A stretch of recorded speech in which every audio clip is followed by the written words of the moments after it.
Good afternoon, students. Welcome once again to DSG's Home Classes, a digital initiative taken by Director of School Education, Shrimati Anuradha Gupta. Thanks for her for taking this initiative.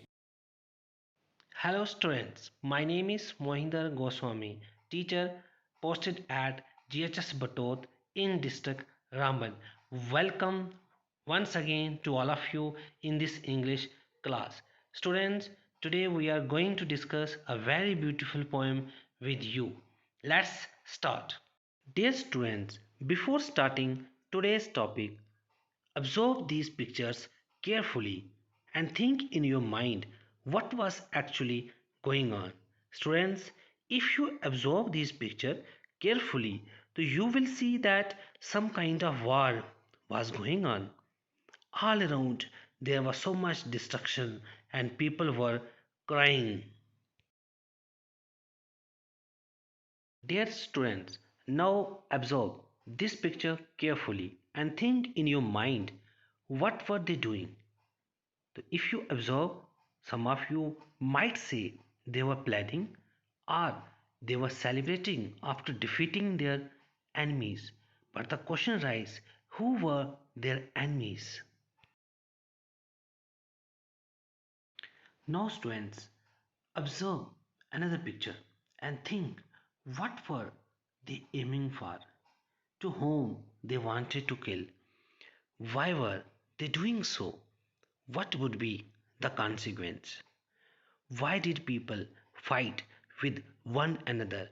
Why were they running behind the race of weapons? Sure, you don't have any answer because we all are human and have the same kind of blood. Now, students, tell me what you think. Who is the fawn? In your mind, maybe question arise the person who belongs to another country. But students, if we all are equal, if we have the same blood, same kind of everything, then how we can say that the person is a fawn? Dear students, to this James Kickup says no men are fawn, all are equal, all are the citizen of this world, all have the same kind of blood as we have. They all breathe the same air as we breathe. Dear student, this is our today's topic, a beautiful poem by James Kickup. Starting this poem, let's discuss first about James Kirkup. James Kirkup, an English poet and a writer, he was born in 23rd of April 1918 in England, United Kingdom. With this poem, the poet wants to inculcate values among the students such as unity, affection, activeness, awareness, carefulness, creativity, etc. He wants to let the students know that the thought of war can be defeated only with the thought of peace. The poem talks about the concept of global brotherhood and the equality without any place for any kind of prejudice. It can be described as a post colonial poem which talks of globalization and its resultant human unity worldwide. The poem seems to be written at a crucial time around late 1940s when the entire colonial world was revolting against their oppressors. Students, these are the new words which you face while reciting and reading the poem. Starve, disposes, betray, condemn, outrage, defile. First, we will know the meaning of word starve. As you know, starve means die of hunger because of non-availability of food. Disposes to put one out of possession. Betray to cheat somebody, to be a disloyal. Condemn to express strong disapproval. Outrage any gross violation of law or decency. Defile to make foul. Dear students, this is the first stanza of the beautiful poem. Remember, no men are strange, no country are foreign. Beneath all uniform, a single body breathes like ours, the land our brothers walk upon is earth like this, in which we all shall. In this line, the poet says that remember, no men are strange. The poet wants to tell us that you need to remember one thing, that in this world, no men are strange, no country are foreign, beneath all uniform. And this line means that if a soldier from India and the soldier from America and from other country may have a different uniform, but under this uniform they have the same body. It means dresses may differ, but the body may not differ. A single body breathes. The body which they have breathe the same as we people. Like ours, the land our brothers walk upon is the earth like this. Their land, their bodies, their everything is the same as we people have. And the earth is same where after death we shall lie in the same the people have. This is the second stanza. They too, aware of sun and air and water, are fed by peaceful harvest, by war's long winter stopped. Their hands are ours, and in their lines we read a labor not different from our own. In this line, the poet wants to tell us that the people of the other countries, which we call foreign, are also aware of the same sun. They also know about the air. They also know about water. They also know how to harvest during and feed their children after in a peaceful time. But they also know how to suffer during the wars or the long winters. And their hands are ours. It means whatever they are doing the same way. Their hands are the same as we people have. Look at this picture. The person is selling something. The same hands the people have. And in their lines we read, a labor not different from our own. The labor of the other country is not different from the labor of our own country. The poet want to say here that whatever the things we see, we feel, we enjoy the same things they also feel. Like us, the other people also feel and enjoy the sun, the air, and the water. Like us, they reap harvest during peace. Like us, they suffer from the shortage of essential things during the war. Remember, they have the eyes like ours, and wake or sleep, and strength that can be won by love.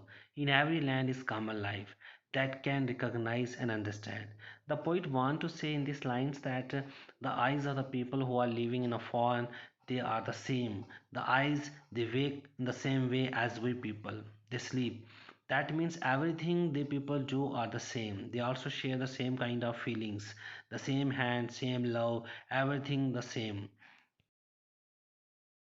Let us remember, whenever we are told to hate our brother, it is ourselves that we shall dispose us, betray, condemn. Remember who take arm against each other. As you know, students, in this para, the poet tells us that we need to remember one thing, that whenever we are told by somebody to hate someone, to remember one thing, that they are our brothers. It is ourself. No one is there. It is we are himself. That we shall dispose us. Disposes mean dislodge or deprive. That means by doing this, we will betray our own brothers and sisters. Damn our own selves, not the others, if we are told to hate others. Remember, who take arms against each other. We need to remember that if we take arms here means weapons. If we carry weapons against others, it means they are none than our own selves, because all are equal, all have the body, all breathe the same air as we people. Dear student, this is the last stanza of the poem. It is the human earth that we defile. Our hells of fire and dust outrage the innocence of air that is everywhere. Our own, remember, no men are found and no countries strange. In this para, the poet tells us that this is the earth of human, but we are defiling this earth. Defile here means make dirty or pollute. our hells are fire. It means when we put a war against other countries, so we raise a lot of dust and fire, and it automatically pollute this beautiful earth, and it outrage the innocence of the it just destroy the purity of the air that everywhere are on. Remember, we need to remember here that no men are found. Then why we are waging a war against these people? And no countries are strange. It means all are equal, all are same, all have the same blood. Then why, and to whom we are fighting? Why you are fighting? The poet give us a beautiful message. Let's read out the explanation by each para. This poem is written by James K. Kirk. This poem gave us the message of universal brotherhood of man. The poet says that we should not regard other countries as foreign. We all are citizens of the same world. People of different countries wear different kinds of clothes, but under their different clothing, the human body is the same everywhere. Now, remember that human beings all over the world have similar eyes. They also wake and sleep as we do. They are strong and powerful like ourselves. They can be won by love instead of fighting. There is a bond which unites all the nations of the world. Each one of us understands and recognizes this bond. The earth on which people from different countries walk is the same. People of all the countries feel the sun, air, and water just as we do. During peacetime, all the country flourish, and during wartime, all the country suffer from the shortage of food and other difficulties. The poet further says that if we fight with others, then we only pollute the beautiful earth. Was a cleat file, dust, which is responsible for the pollution of the earth. We should learn that no men are foreign and no countries are strange. We should live like brothers. We should not cheat others. Discuss the theme of the poem. The poem No Men Are Found, a poem by James Kirkup, states that no man is foreign or no country is a strange. We should not regard anyone as foreign or strange. The poem revolves around the idea that all men are equal. Though they are separated by boundaries, there is no difference between men of different nations. Now let's discuss the summary of the poem in a point-wise way manner. Now the summary of the poem. This poem is based on the idea that we are all the children of the same Father God. As such, we should believe in the universal brotherhood of man. The earth is the common property of the mankind. We should not think that we are the citizen of this or that country. We should give up feeling of narrow nationalism. We should think that we are the citizen of the world.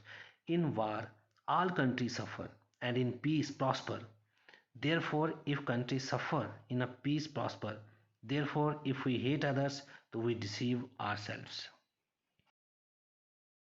In a beautiful words of James Kickup, my dear, no men are found. We all are human. A beautiful message given by the poet. Now let's discuss the textual question from the poem. As far as question number 1 is concerned, what does the poet mean by uniform in the poem? By uniform, the poet means the different dresses that the people wear in different parts of the world. As far as the second question is concerned, what according to the poet makes all the people alike on the earth? According to the poet, all people have the same kind of body, they breathe the same air, they sleep and wake up in the same way, they also eat the same way. So these are the things that make the people alike on the earth. Question number third. What outraged the innocence and beauty of this earth? The fire, hated, outraged the innocence and beauty of this world, as the poet had described it beautifully in the poem. What message do you get from the poem? The message that we get from the poem is that all the men are the same, they have the same kind of body, they breathe in the same way, thus no men are strange or foreign. We should never hate others. Do you find any rhyme scheme in the poem? No, there is no rhyme scheme in the poem. It has been written in a free verse. What is the style used by the poet in the poem? The poet has used the technique of repetition and plain logic to bring home his point. No, as far as the central idea of the poem is concerned, the poem No Men Are Fallen is written by James Kirkup. All men are the same. They have the same kind of bodies. They breathe in the same way. Thus, no men are strange or foreign. We should never hate others. They all are brothers. By hating others, we lose their love. Students, give the answer of the following question in the form of true and false. No men are strange and no countries are foreign. So you need to answer this. People are different from one another. So it is another way. We should hate our brothers. So you have to write true or false. We should not defile our earth. So let us give you answer.